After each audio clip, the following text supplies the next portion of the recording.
Queremos saludarles, mis apreciados hermanos y amigos, en este su programa Biblia al alcance de todos, un repaso de la escuela sabática. En este día nos encontramos con una persona muy especial en nuestro set de grabación, el pastor Sergio Sana, pastor del distrito de Jordán. Bienvenido, pastor. Muchas gracias, pastor, muy amable por la invitación. Lección número 9 para el 1 de junio, titulado El fundamento del gobierno de Dios. Y como es costumbre, pastor, en nuestro programa, antes de abrir la palabra, tenemos una invocación al Dios creador. ¿Qué tal, pastor, si nos dirigen oraciones tan amables? Amén. Sí, Señor. Bendito y amado Padre, te damos infinitas gracias por tu misericordia y bondad, por este alimento espiritual que has provisto para nosotros durante esta semana, por tu favor y tu misericordia, por la iluminación que nos darás y por la manera como a través de tu Espíritu Santo será aplicado para nosotros este conocimiento. Acompáñanos, dirígenos en Jesús. Amén. Amén. Mis apreciados hermanos y amigos, los pioneros de nuestra iglesia, la Iglesia Adventista del Séptimo Día, fueron diligentes, pastor, en el estudio de las Sagradas Escrituras. Pudieron contemplar que el santuario terrenal era un reflejo de lo que estaba en el cielo, el santuario celestial. De forma explícita se encuentra en el libro de Hebreos el tema del santuario celestial y también en el libro de Apocalipsis. Pero el énfasis que ellos querían dar, pastor, era Daniel 8:14. Era su motivo de investigación. Hasta 2300 tardes y mañana y el santuario iba a ser purificado. Inevitablemente no era el santuario terrenal, ya que no existía.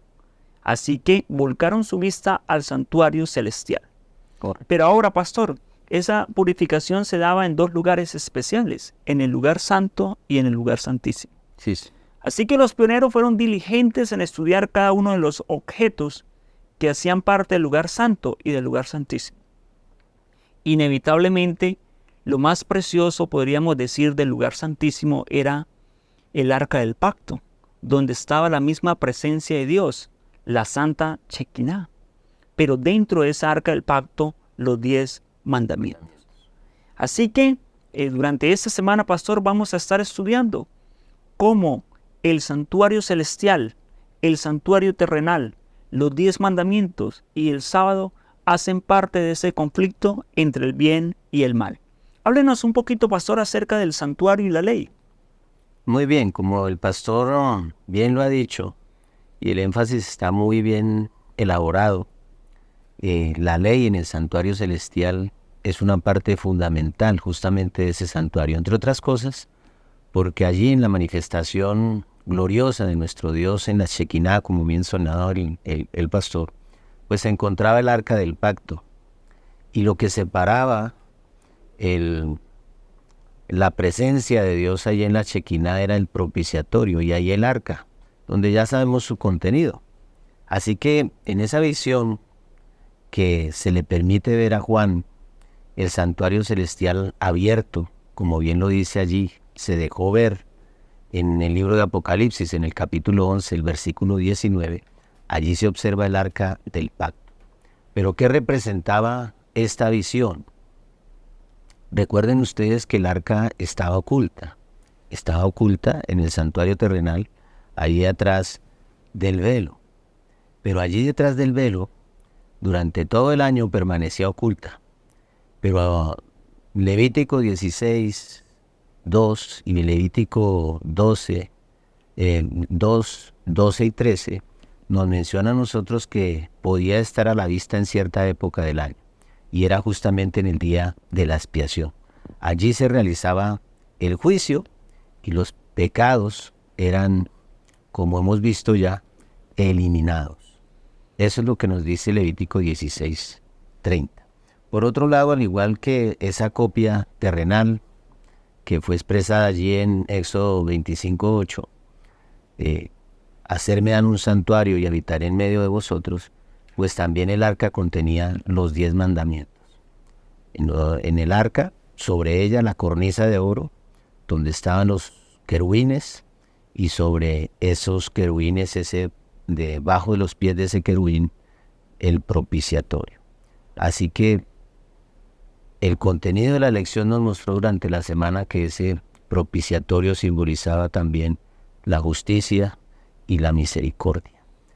Así que allí es donde se realiza todo ese plan de salvación elaborado por el cielo para favor de nosotros. Perfecto, pastor. De antemano, pastor, muchas personas han tratado de derogar la ley de Dios. Dicen, el mundo se debate entre dos pensamientos, los que consideramos que la ley está vigente y los que consideran que la ley quedó clavada en la cruz y que ya no está vigente. Correcto. Pero válgase la aclaración, pastor, para nuestros amados oyentes, que la palabra de Dios presenta en el Antiguo Testamento dos tipos de leyes. Una que conocemos en el ardor de la teología como la ley ceremonial y la otra que conocemos como la ley moral. Y las diferencias están claras y explícitas, pastor, en el Antiguo Testamento. Me gustaría que leyéramos dos textos. Uno es Levíticos 1:1. Muy bien, Levítico 1:1 dice: llamó Jehová a Moisés y habló con él desde el tabernáculo de reunión, diciendo. Perfecto. Hay que hacer un énfasis ahí, pastor, en ese texto. Y llamó Jehová a Moisés. Y si nosotros vamos al libro de Deuteronomios, el capítulo 31, pastor, y el versículo 24, voy a encontrar lo siguiente. Vamos a encontrar lo siguiente. Libro de Deuteronomios, capítulo 31, versículo 24. Dice, y cuando acabó Moisés de escribir las palabras que están escritos en la ley, en un libro las colocó al concluirse.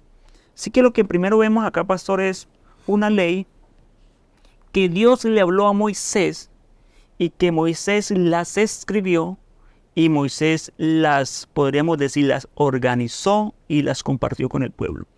Esa ley inevitablemente es la ley ceremonial. Es la ley que habla acerca del santuario.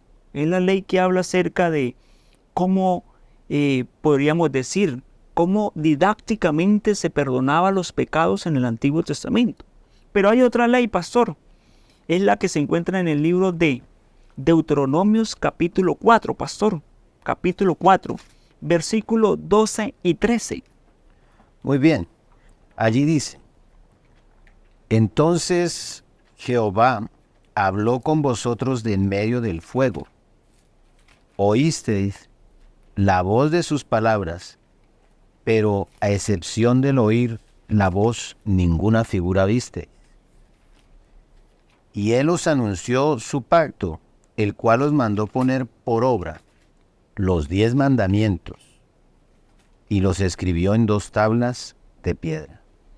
Perfecto. El libro de Deuteronomios, el capítulo 31, de nuevo hace énfasis. Y dio a Moisés, cuando acabó de hablar en el monte Sinaí, 2 tablas del testimonio, tablas de piedra, escritos con el propio dedo de Dios. Entonces, mis apreciados oyentes, lo que hay que entender acá, de forma somera, es que la palabra de Dios presenta 2 leyes en el Antiguo Testamento. Una ley que Dios se la dio a Moisés y que Moisés la escribió y que se lo colocó al lado del arca. Esa ley era la ley ceremonial que hablaba todos los asuntos que tenían que ver con el santuario, que inevitablemente el cumplimiento de esa ley fue Cristo, el ministerio de Jesucristo. Jesucristo como el Cordero de Dios. Esa ley quedó clavada en la cruz porque una vez muerto Jesucristo ya no se necesitaba más sacrificios. Ahora, pero hay una ley completamente diferente, mis apreciados. Y es la ley que fue dada por Dios y escrita por el mismo Dios. Y que Moisés no la escribe, sino que Moisés la recibe en 2 tablas de piedra. Y esa ley no es colocada al lado del arca, sino como usted lo acaba de enunciar, pastor, es colocado debajo del propiciatorio dentro del arca. Correcto. Y esa ley no tiene que ver con el pecado, esa ley tiene que ver con el gobierno universal de Dios, como una muestra del carácter de quién es Dios. De esa ley Jesús habló en Mateo capítulo 5, versículo 17, cuando dijo, no penséis que he venido a abrogar la ley, ¿cierto? Sino que he venido a darle cumplimiento, ¿cierto? Y si nosotros vamos al Salmo, el Salmo más conocido, más largo de toda la Biblia, el Salmo 111, nos damos cuenta que ese Salmo prácticamente es un una exégesis, es una dedicatoria, ¿cierto? Es una ampliación de todo lo que representa la ley de Dios. Y hay un texto maravilloso, pastor, que quisiera compartir también, que se encuentra al final de la Biblia, en el libro de 1 Juan capítulo 5. 1 Juan capítulo 5, versículo 3, dice de la siguiente manera: pues este es el amor de Dios, que guardemos sus mandamientos, y sus mandamientos no son gravosos. Y hay muchos textos que hablan en el Nuevo Testamento acerca de la importancia de los 10 mandamientos vigentes en la actualidad. Ahora, pastor, ¿qué pensaban los pioneros? Me llama la atención lo que escribió John Wesley. John Wesley, porque el pensamiento de que hay una ley moral y una ley ceremonial, que una quedó clavada en la cruz y que la otra es vigente, no es un pensamiento adventista, es un pensamiento de los reformadores. John Wesley escribió: la ley ritual o ceremonial entregada por Moisés a los hijos de Israel, que contenían todos los mandatos y ordenanzas relacionados al antiguo sacrificio y al servicio del templo, nuestro Señor Jesucristo verdaderamente vino a destruirla, a disolverla y a abolirla por completo. Pero la ley moral contenida en los 10 mandamientos, impuesta por los profetas, no se eliminó. No fue designio de su venida revocarla. Parte de ella es una ley que nunca podrá ser quebrantada. Así, mis apreciados amigos y hermanos que nos ven, ya los pioneros de la Reforma, como John Wesley, tenían claro que había una ley moral y una ley ceremonial, y que la ley ceremonial quedó clavada en la cruz, abolida en la cruz, en la muerte y en la vida de Jesucristo, tuvo su cumplimiento. Pero que la ley, podríamos decir moral, o la ley de los 10 mandamientos, permanecen vivos y para siempre. Ahora, pastor, el problema no pareciera ser los 10 mandamientos, el problema pareciera ser uno. Porque yo creo que el mundo cristiano está en conformidad, y también las mismas constituciones, en que no hay que robar, en que no hay que matar, en que no hay que hablar falso testimonio contra el prójimo, en que debemos adorar solo a Dios, en que no es correcto hacer imágenes y adorarlas. Pero hay un mandamiento que sí causa un escozor, que es el talón de Aquiles. El mandamiento tiene que ver con el sábado, pastor. Háblenos un poquito acerca del sábado y la ley. Bien, pastor, bien. El sábado es el centro de la ley, entre otras cosas porque el cuarto mandamiento exige que nosotros lo observemos por 2 razones fundamentales. La primera es porque Dios nos creó. Eso es lo que dice Apocalipsis 20, del 8 al 11. Y la segunda es porque Dios nos redimió. Eso es lo que dice allí Deuteronomio capítulo 5, verso 12 al 15. Entonces hay 2 asuntos importantes que se enfatizan dentro de este mandamiento: la creación y la redención. Para nosotros constituye el sábado una pausa en la semana, un descanso, un reposo, para alabar, para reconocer a Dios como nuestro Creador, para meditar en su amor y en la bendición de habernos redimido, de habernos alcanzado, para recordarnos esa promesa que iremos a vivir con Él para siempre, para recordarnos que habrá una nueva creación, que esto tendrá un final. Así que el sábado es para nosotros una bendición supremamente especial.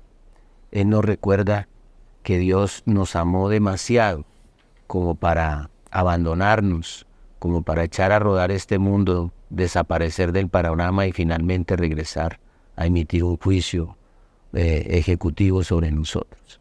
No, el sábado se convierte para nosotros en una bendición especial. Es más, el guardar el sábado evidencia de parte nuestra una lealtad inquebrantable hacia nuestro Dios. Él desea que nosotros le adoremos, porque esa es justamente la propuesta que nos hace este día. Por lo tanto, el sábado es significativo para nuestra fe. Perfecto, pastor. De antemano, Podríamos decir que el sábado en el Antiguo Testamento estaba muy claro. El pueblo judío tenía claridad del sábado. Correcto. Se desenfocaron en cómo guardarlo. Pero ahora viene Jesús y Jesús viene justamente a enseñarnos cómo guardar el sábado. Porque de antemano, pastor, nosotros los adventistas guardamos no el sábado a la forma judía, sino que guardamos el sábado al estilo de Jesús, ¿cierto? Amén. Jesús dijo que el sábado era para hacer muchas cosas, que no correspondía a nuestra voluntad, sino a la voluntad del Padre. Correcto. Ahora, lamentablemente, pastor, Satanás tenía un plan para, podríamos decir, en el conflicto entre el bien y el mal, Satanás tenía un plan para desviar la vista del pueblo cristiano del sábado. Y lo comenzó haciendo con los pioneros, allá los padres de la iglesia apostólica, la patrística. Ellos empezaron a unir el pensamiento religioso con el pensamiento griego, la filosofía griega. Y el pensamiento griego, pastor, para resumirle, considera que los dioses no viven en un espacio, y dos, que los dioses son atemporales, no viven en el tiempo. Así que para un Dios que no vivía en un espacio, pues el santuario celestial quedaba abolido como un lugar tangible. Y Dios, para un Dios que es atemporal, pues un día literal no tenía significado. Entonces ellos escogieron un camino. El camino fue el camino de la alegoría.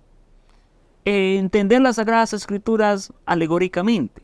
¿Qué dice la alegoría? Prácticamente lo que dice es lo siguiente: la Biblia no se entiende literalmente, sino espiritualmente. Así que el Génesis no es literal, sino que el Génesis es alegórico. Entendámoslo espiritualmente.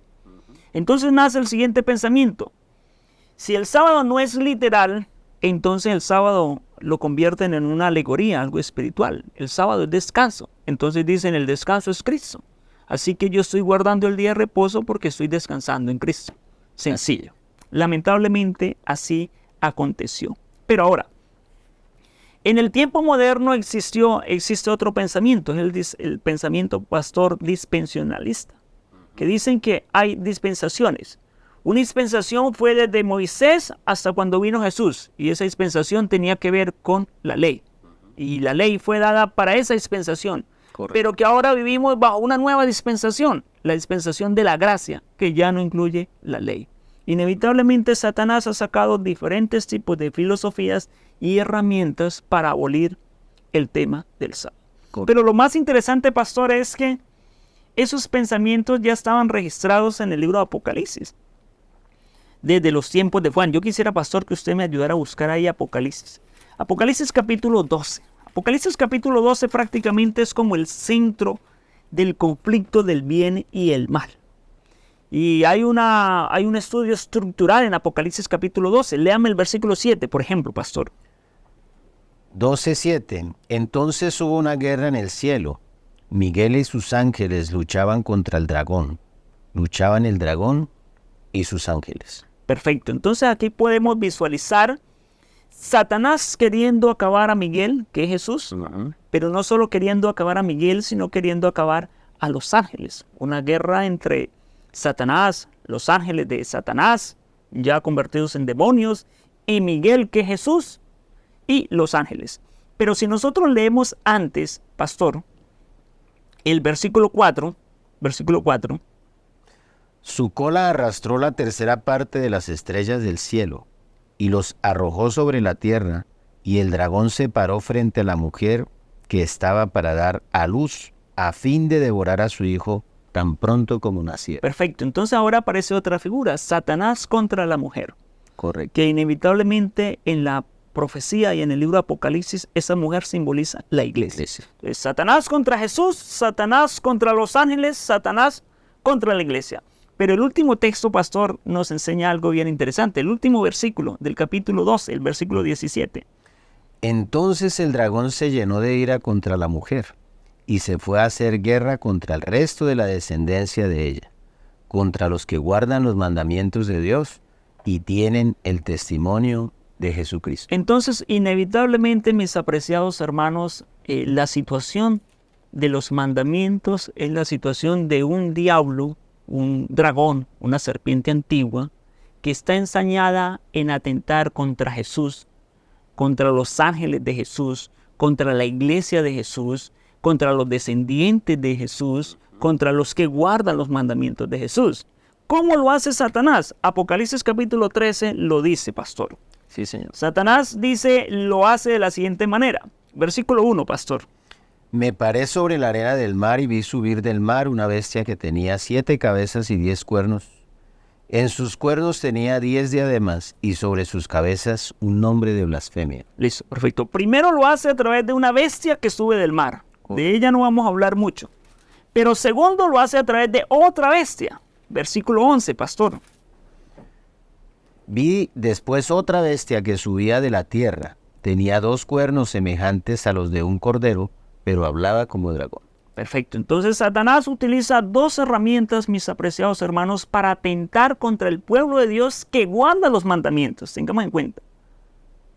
Pero el pensamiento de Satanás en cuanto a atentar contra la iglesia, atentar contra Jesús, ha sido una situación de adoración, porque ese es el conflicto. Ese es el cielo, conflicto. la adoración.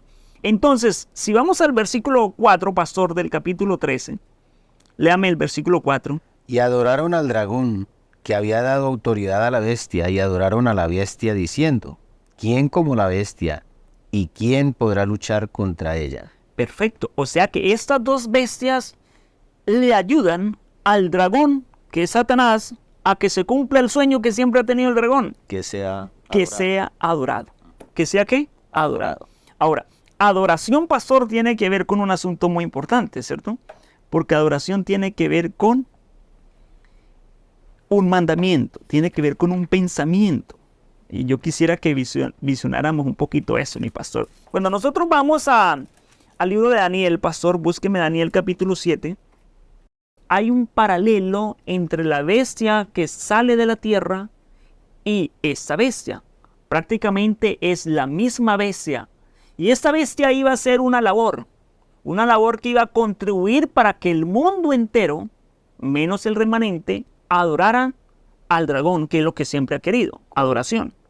Y adoración tiene que ver con sábado, adoración tiene que ver con un día, Correcto. adoración tiene que ver con creación. ¿Qué iba a hacer esta bestia? Porque Apocalipsis no habla mucho, pero Daniel sí dice que iba a hacer de forma explícita. Daniel 7, 35, pastor. 35.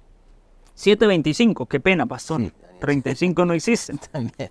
Estaba preocupado, el pastor ya Sí, estaba claro. diciendo, ¿cómo? Mi Biblia no tiene el 35. Bien, hablará palabras contra el Altísimo, Esa vez sí iba a hablar palabras contra el Altísimo. a los santos del Altísimo quebrantará, y pensará en cambiar los tiempos y la ley. Perfecto. Entonces, esta bestia iba a cambiar la ley, iba a cambiar los tiempos. Y el tiempo, el único mandamiento que de la ley que habla acerca del tiempo es el sábado. El sábado. Sábado, pastor. Ahora, inevitablemente, Satanás está como haciendo una copia del mensaje de Dios. O sea, Está viene el mensaje de Dios, emulándolo, sí, imitando. viene el mensaje de Dios y él saca un mensaje que emula el mensaje de Dios. Y el mensaje de Dios ya había sido dado. El mensaje de Dios, pastor, para ese tiempo del fin. El mensaje de los 3 ángeles. Correcto. Sí, diríamos que el mensaje de los 3 ángeles es justamente una reacción a todo eso que ocurre en el capítulo 13 del libro de Apocalipsis, en ese tema de adoración. Por eso ese triple mensaje que se proclama durante el tiempo del fin, como bien lo ha dicho el pastor, está ligado justamente a la adoración y por lo tanto, pues el sábado está implicado allí porque el sábado está adscrito allí dentro de la ley de Dios. El primer mensaje que nosotros encontramos, el del primer ángel, se encuentra allí en el capítulo 14, el versículo 6 y el versículo 7. Allí nos está hablando de prepararnos para un juicio, Es decir, que en ese mensaje la norma de juicio necesariamente tiene que ver la ley. Tiene que ver con la adoración al Creador, como lo recuerda justamente el sábado. El segundo mensaje que se encuentra allí en Apocalipsis 14:8 nos habla acerca de apartarnos de esos sistemas religiosos justamente en ese gran conflicto que acaba de mencionar el pastor Ángel, donde se le rinden adoración y homenaje a falsos elementos de adoración.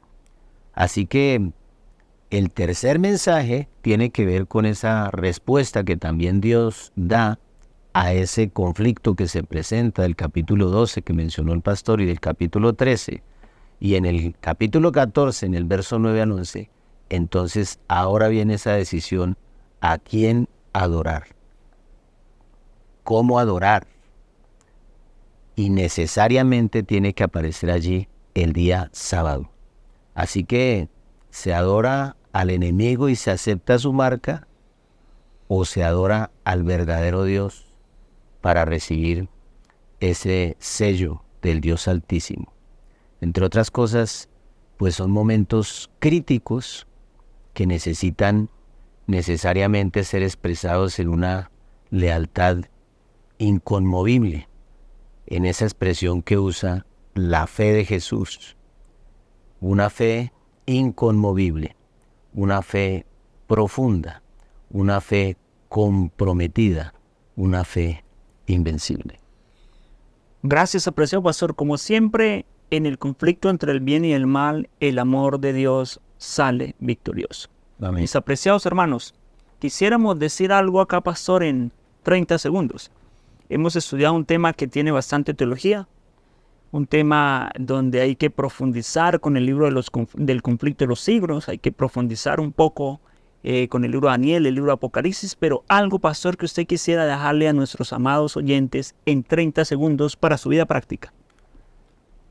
Tenemos que estar atentos y seguir guardando esa ley que el Señor nos ha colocado. Guardarla como resultado del amor que nosotros le expresamos a Él. Si lo amamos, lo adoramos. Si lo amamos, lo obedecemos. Perfecto, pastor. Yo voy a terminar con un mensaje salomónico. Salomón, después de haber hablado a su hijo acerca de su vida, darle unos buenos consejos, expresarle muchos temas que tienen que ver con el existencialismo, dijo al final: el fin del discurso es este: teme a Dios y guarda los mandamientos, porque este es el todo del hombre. Amén, amén. Así, mis apreciados hermanos que nos han visto en este precioso día, queremos agradecerle su audiencia a este programa Biblia al alcance de todos. Gracias, pastor, por acompañarnos. Sí, señora, usted por la Hasta una próxima emisión, y queremos, pastor, que nos despida en oración. Muy bien. Señor, te damos infinitas gracias por tu misericordia y bondad. Como bien ha dicho el pastor Ángel, es un mensaje que debemos no solamente proclamar, aceptar y reconocer, sino también practicar y compartir. Permanece, Señor, con nosotros y guárdanos durante la semana. Te lo pedimos en Jesús. Amén. Amén.